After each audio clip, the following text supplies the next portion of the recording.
ditanyakan oleh salah seorang yang hadir pada malam ini berkenaan dengan bagaimana untuk kita kembalikan tradisi ataupun budaya beragama dengan berakal, beragama dengan tahap pemikiran yang aras pertengahan ataupun aras tinggi lah. Ya. Saya nak cerita tentang sejarah sikit lah kalau boleh. Ya. Kenal sejarah. Bagi siapa yang follow Sidang Kalam akan perasan bahawa kami banyak mengkritik gerakan Batiniah. Dan gerakan Batiniah ni saya baru perasan bahawa dia terma yang tak berapa dikenali di tanah Melayu. Kita kenal kebatinan.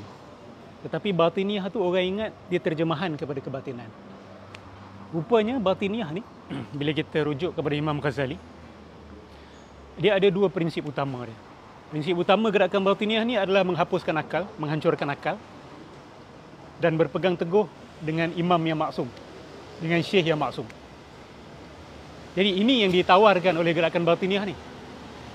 Dia kata untuk manusia selamat bukan dengan akal, tetapi dengan berpegang kepada seorang wali atau seorang syekh, mengambil berkat daripada mereka, mengambil kita kata tabarruk lah, kita kata tabarrukan. Itulah cara untuk kita selamat dekat dunia dan di akhirat.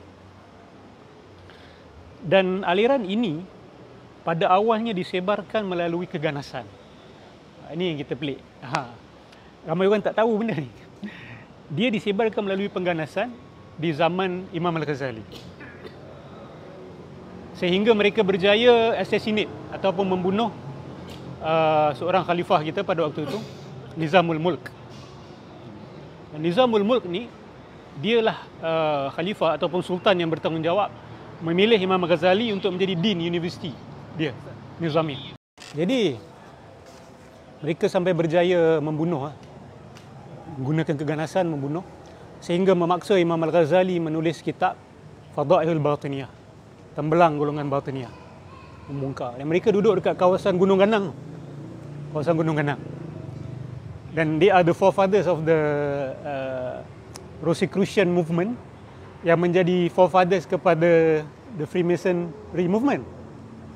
Yes, yes. Saya ada buat sedikit kajian. Ya, betul. Daerah situ lah. Persian. Macam mana? Dia sembah nearly everything. Because they say that everything is God. Yeah? Everything is one. Pantheism. So, selepas zaman Imam Ghazali dah hentam mereka dengan kitab. Ya? Dan penerimaan orang, Alhamdulillah. Mereka menggunakan cara halus selepas itu dengan memasuki aliran-aliran tasawuf. Sebab itulah aliran yang paling kita kata vulnerable lah.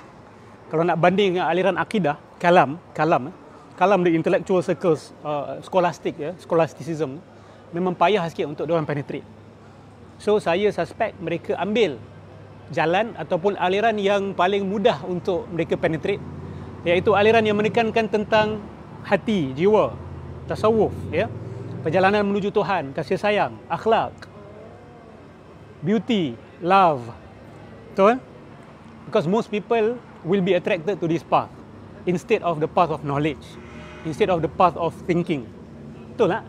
Allah pun kata, bal aktsaruhum la ya'qilun. Kebanyakan manusia tak berfikir, malas untuk berfikir.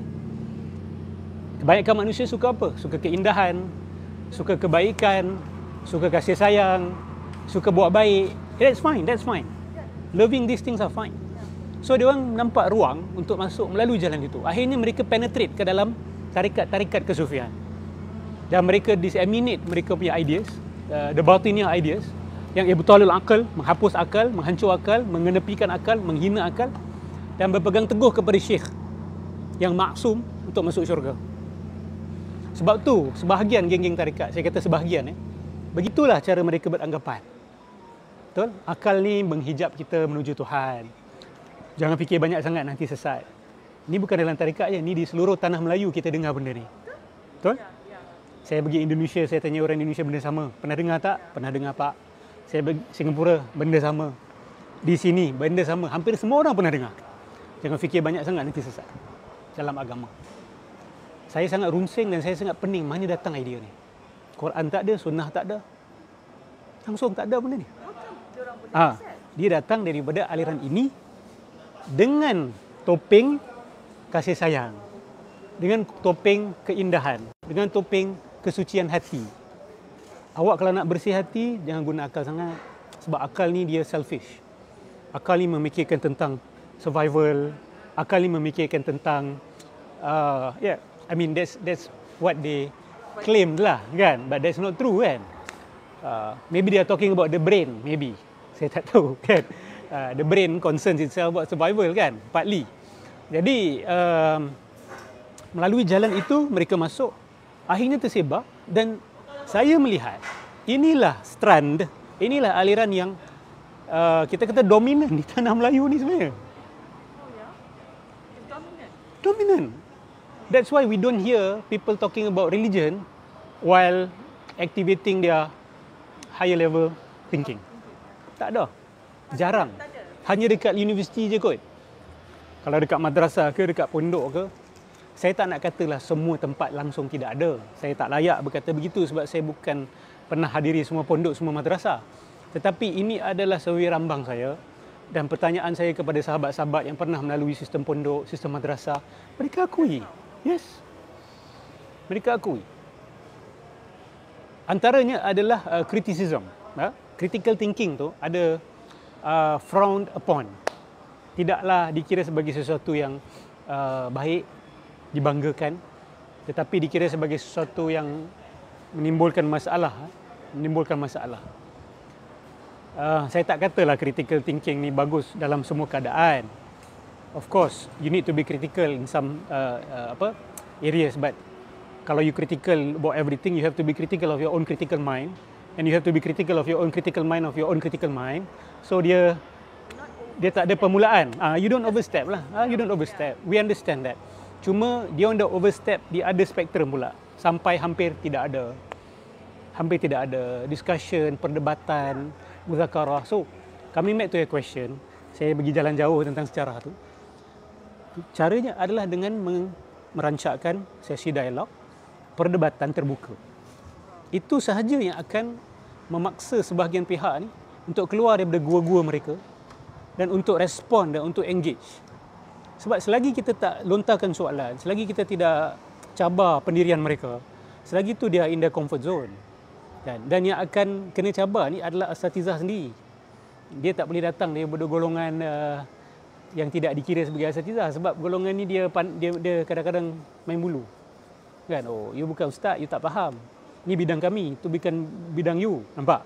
So, ustaz-ustaz sendiri, asatizah sendiri sebenarnya yang nak kena rancakkan budaya ini di kalangan mereka. Dan alhamdulillah, walaupun cara ni lambat, tetapi saya melihat kesan positif kawan-kawan kami, anak-anak muda di kalangan asatizah dah mula respon. Dan kalau kita tengok dengan adanya sosial media pun rancak sebenarnya. Rancak perdebatan, muzakarah, perbezaan pandangan dan penghujahan. Dan kalau diteruskan dan dirancakkan dan tidak dihalang oleh aliran batiniah ini, insya-Allah kita akan boleh menang. Tapi dia memerlukan maybe 50 years to 100 years, 50 years to 100 years. Jadi itu cadangan saya. Kalau nak buat macam Speaker's Corner tu, kita belum, walaupun saya setuju kita belum bersedia, tapi kita kena mula lah. Kita kena mula dialog kecil-kecilan, tapi benda tu accessible untuk semua orang. Dan yang hadir adalah orang-orang yang telah terbiasa, telah terlatih, supaya tidak ada emosi ataupun pergaduhan, maki-makian kan. So kena orang-orang yang berpengalaman lah untuk start the ball rolling kan. Lepas tu baru yang lain boleh belajar. So macam Malaysia ni orang selalu emotional, tak ada tak pasal-pasal. Saya percaya kita boleh juga untuk kawal, tapi kena biasakan dia. Like almost everything you need to start the ball rolling, you need to get used to it. Barulah insya-Allah kita boleh. Saya yakin kita boleh. Saya pengalaman saya sendiri dengan asatizah yang dulu tak suka dengan cara ini, tetapi alhamdulillah. Sebab apa? Kita bawa mereka balik kepada Al-Quran. Kita bawa mereka balik kepada sunnah Nabi. Kita bawa balik kepada tradisi keilmuan ahli sunnah wal jamaah. Yang benda ni memang at its base at its base is ilmu, hujjah, logic, reason, and penghias dia adalah beauty. There's the garden, and there's also the wall, and there's also the fence.